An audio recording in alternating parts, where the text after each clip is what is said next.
Achievements made easy. Lag walkthroughs. Hello there, ladies and gentlemen. Bonkekook here, back with another 1000G achievement walkthrough. As you can see on the screen there, I'm going to get you 1000G in Stranger Things 3, the game. Um, I decided to do a game that I love and really enjoyed. I know there aren't many people who feel the same way about this game, but I thoroughly loved it. It is one of my favorite property tie-ins I have ever played.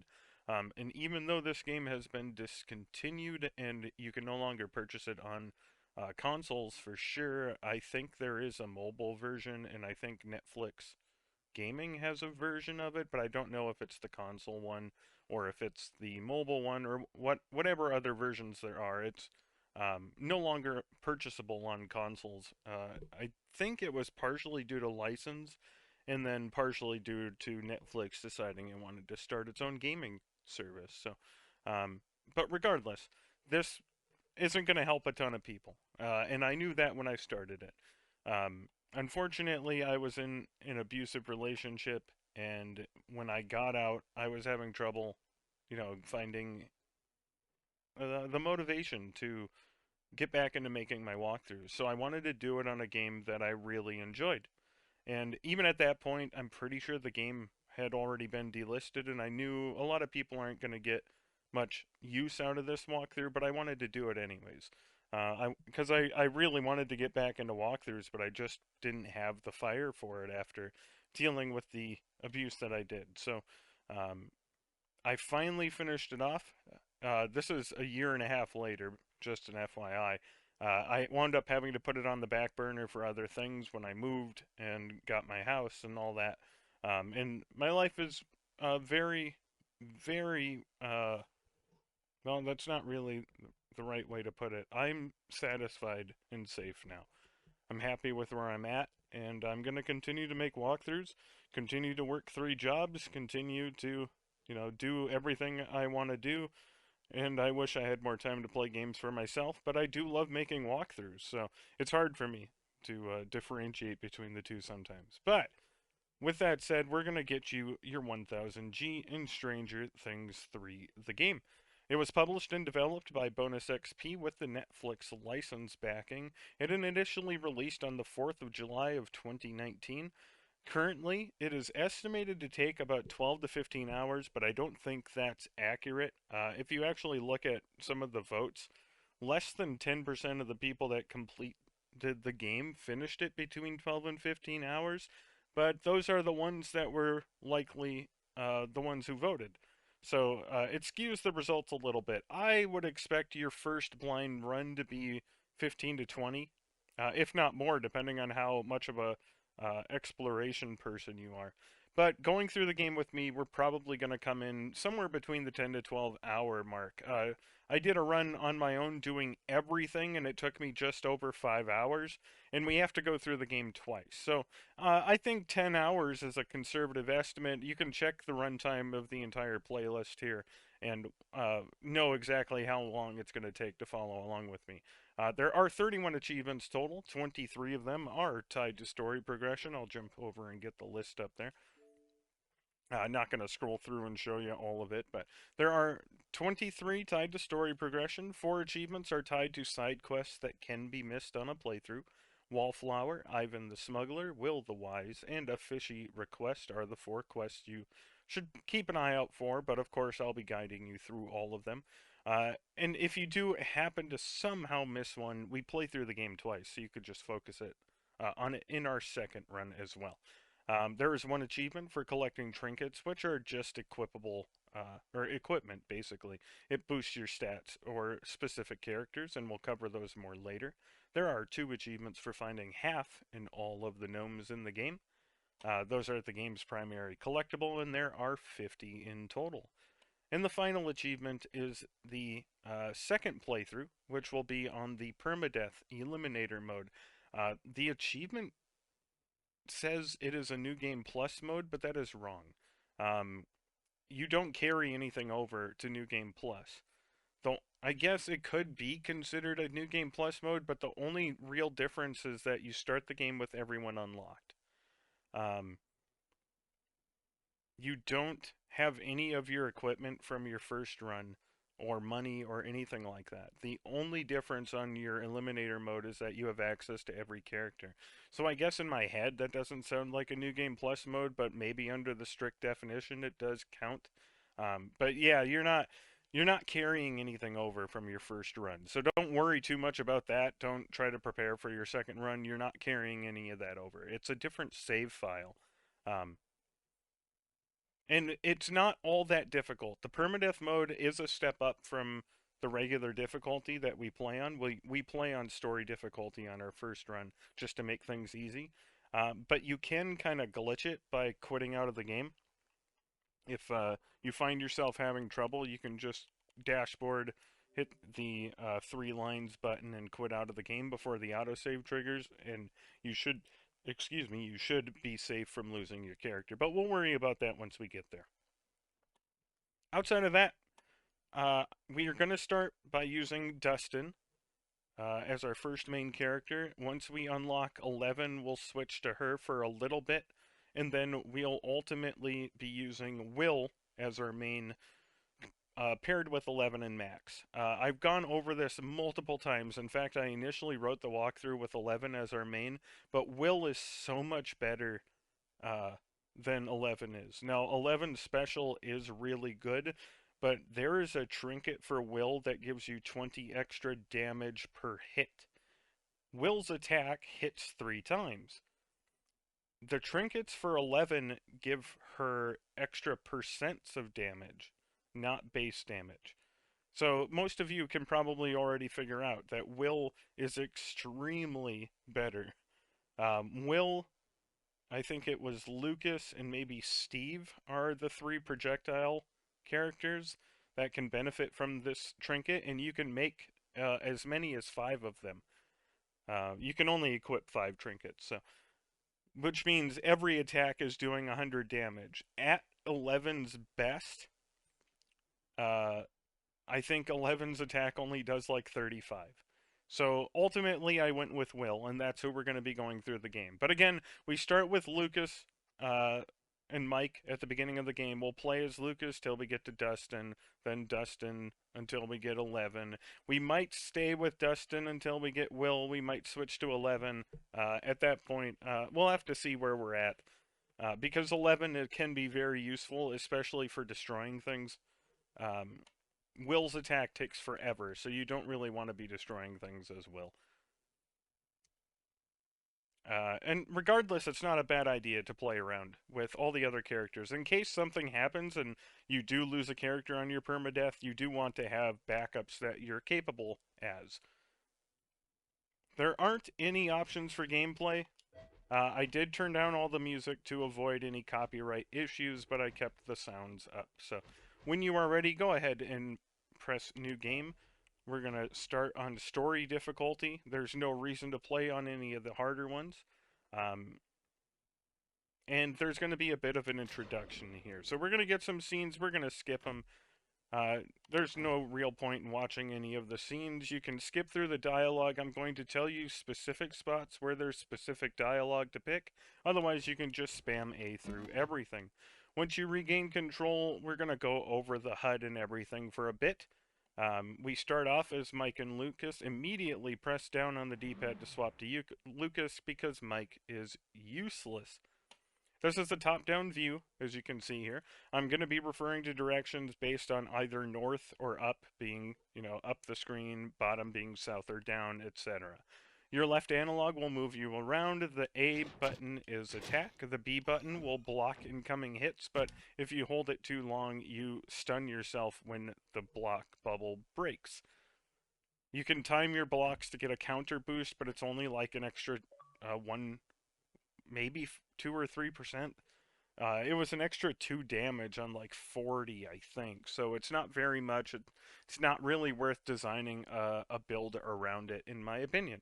The X button and the Y button will trigger the specials of whatever characters you have. So the X button is Lucas's special, which is Bomb. We don't have any energy to use that right now. And the Y button is Mike's taunt, which is extremely useless.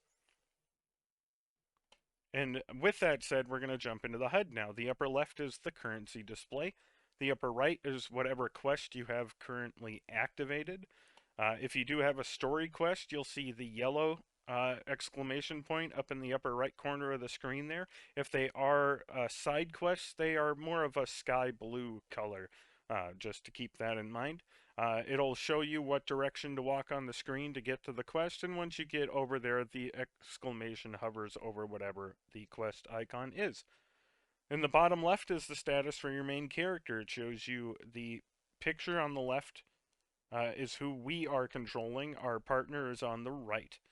Um, to the right of the picture is a med kit inventory. You can hold up to 5 of them, and they instantly refill all of your health by pressing the left bumper.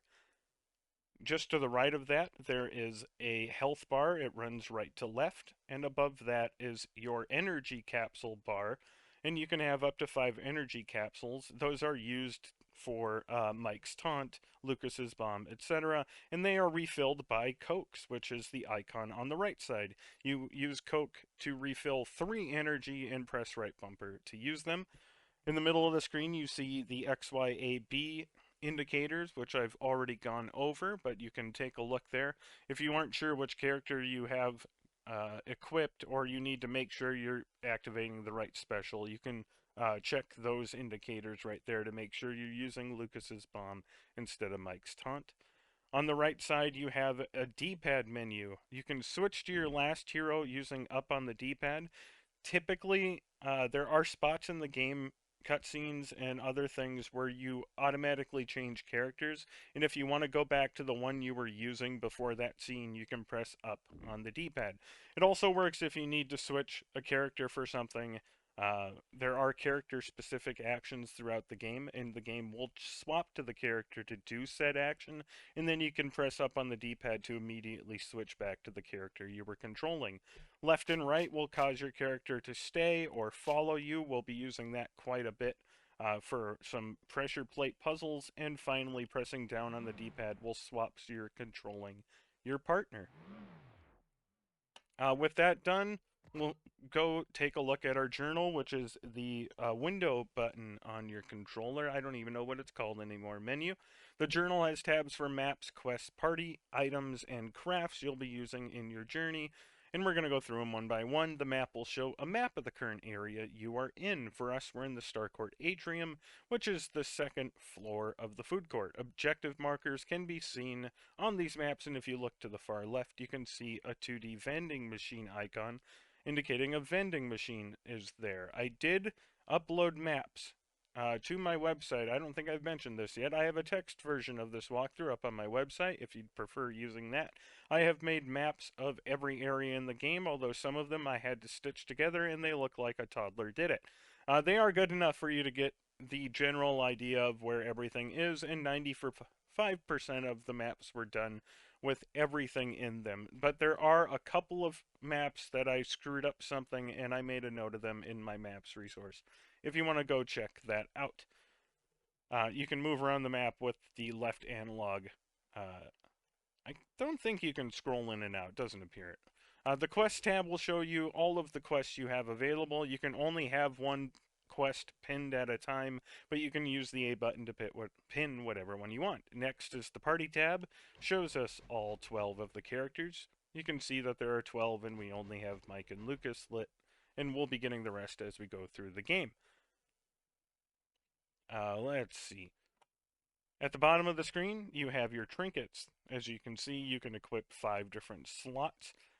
If you have a trinket in your inventory and it's not equipped, by the empty sign there, it'll have a little number that tells you how many trinkets you have that you don't have equipped. It's not all that useful, but it is something I noticed.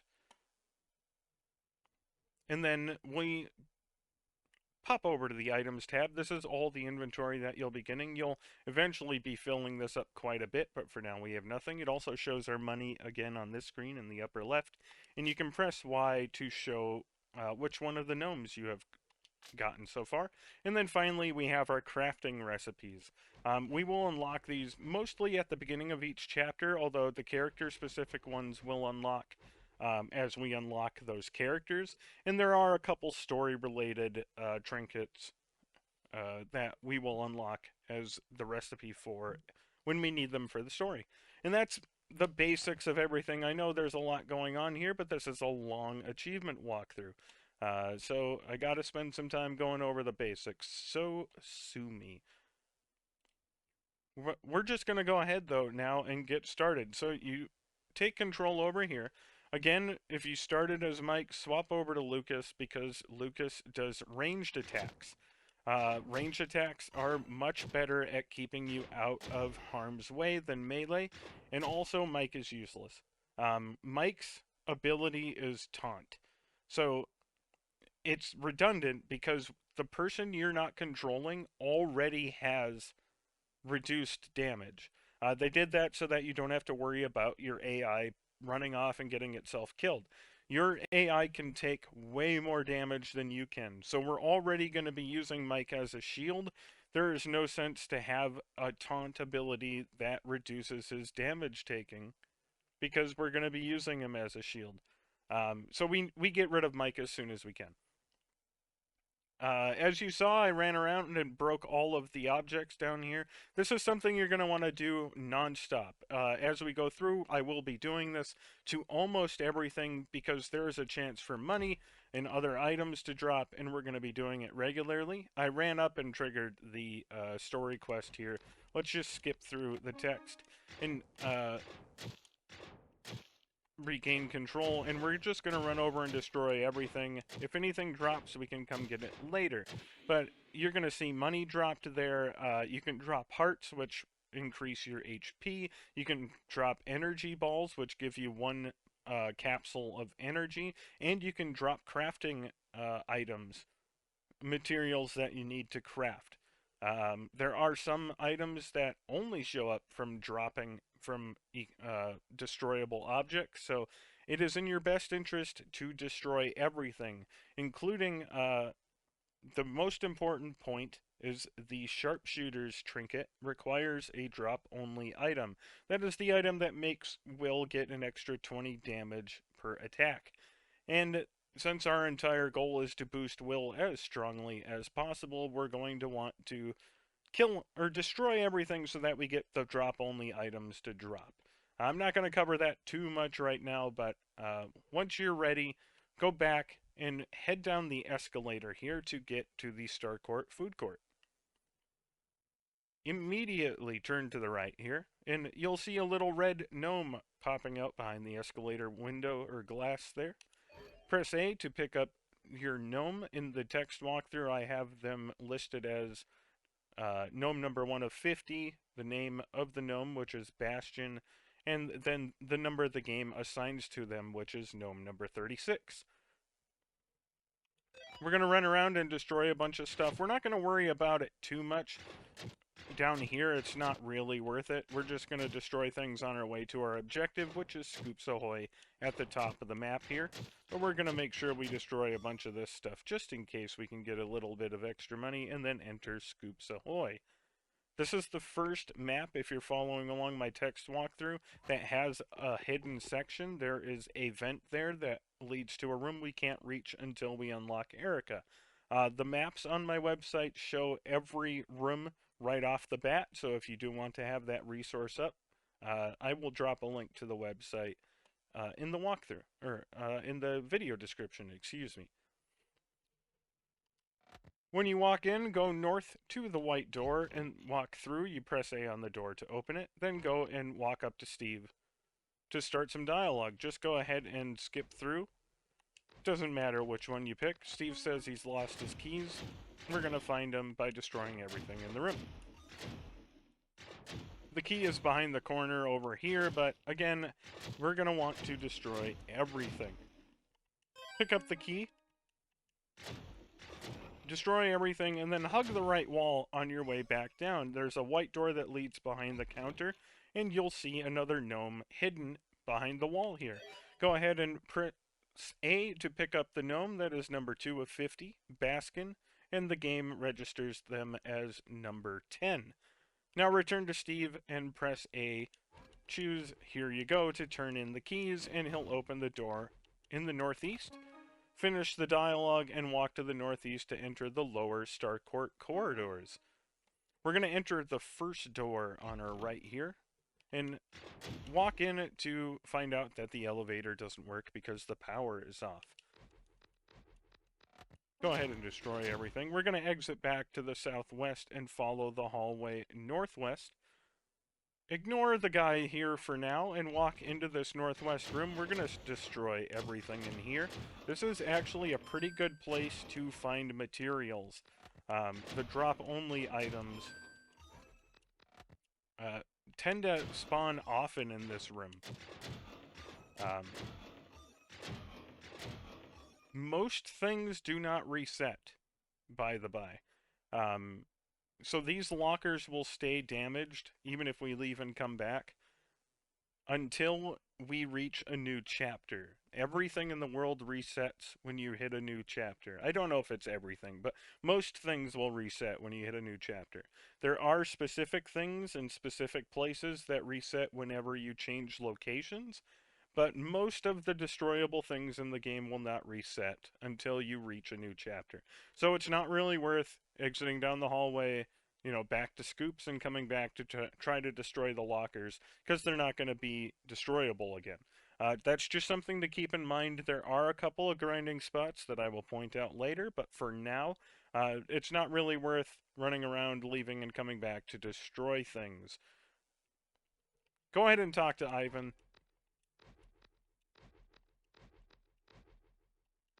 Choose the first option there, and choose the first option again, and he wants us to kill all the rats. So enter the northeast slowly. Once you see the A button pop up over the rat's head, press A to fire at it. It should take 2 hits from Lucas to kill a rat. We're going to go through and destroy all of the things down here.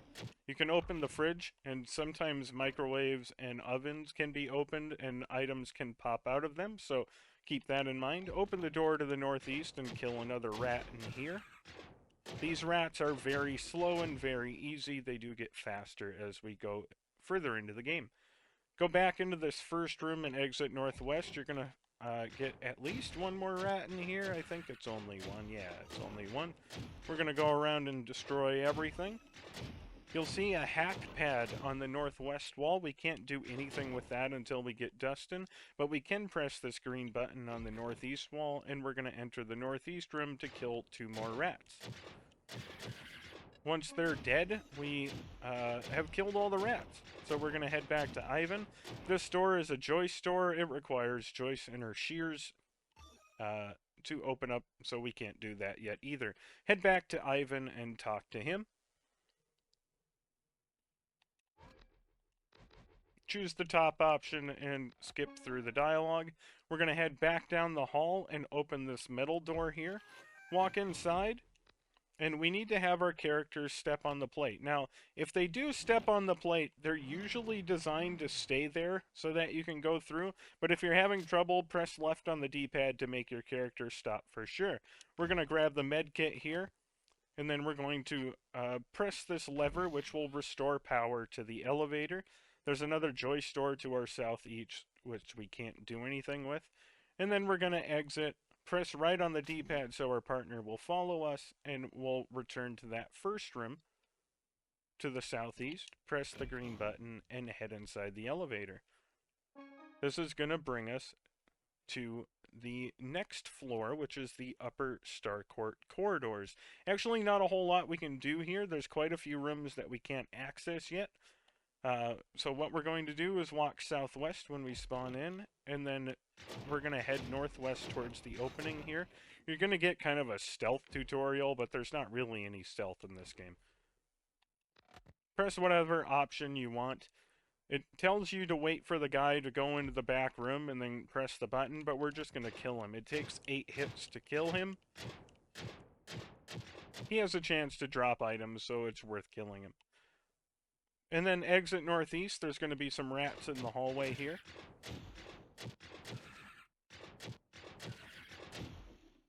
And then exit southeast into this next room. we have our first kind of puzzle here. Press left on the D-pad to make your character wait. We need to step on the farthest or southwest pressure plate of the left three. So position Lucas or Mike onto this one, then swap to the other one, and we need to step on the rightmost of the upper three plates. This will open the door in the bottom. We're going to swap back to Lucas, and then press right on the D-pad so Mike follows, and we're going to exit southwest and follow the hall. We need to turn the power back on again because the mall is terribly wired apparently. And then exit to the southeast. There's going to be some rats in this hallway. Go ahead and kill them. Enter the room to the southeast here to kill some more lockers if you need to try to get some money or items. And then there's going to be a couple more rats in this upper room. Once you kill all three of them, interact with the lever to turn on the power. Or open that door, excuse me.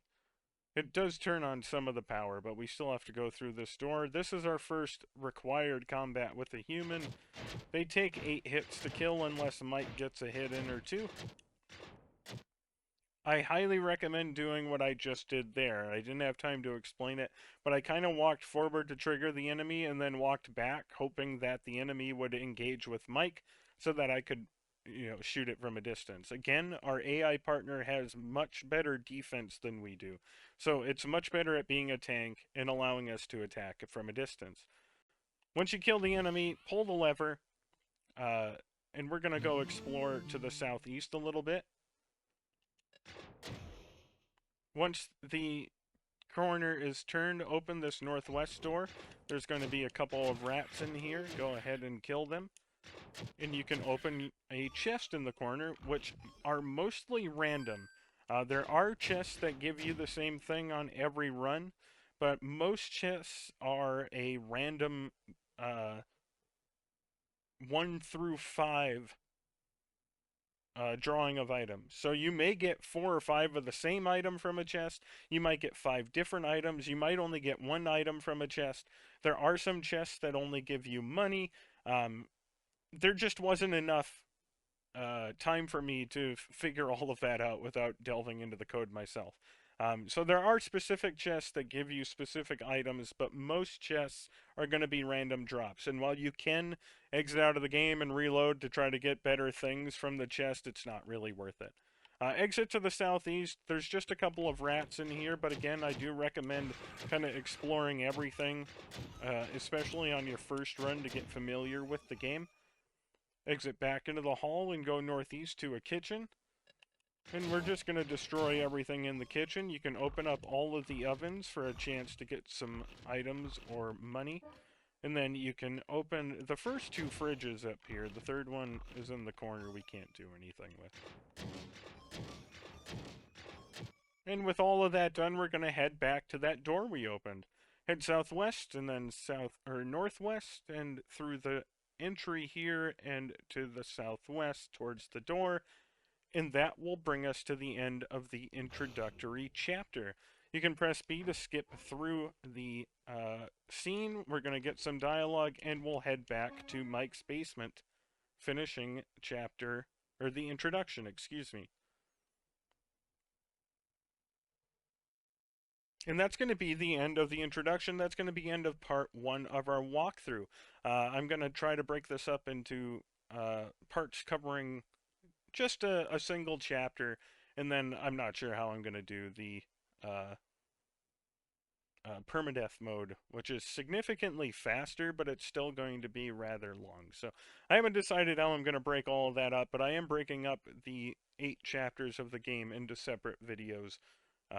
Just because I have slow internet and it'll take 2.5 hours to upload a 30-minute video. So I do apologize for that. If you have any questions or comments for me, as always, reach out to me, let me know. I'll do my best to answer them. But if not, I will see you guys in part 2 of our Stranger Things 3 the game walkthrough, where we move into chapter 1.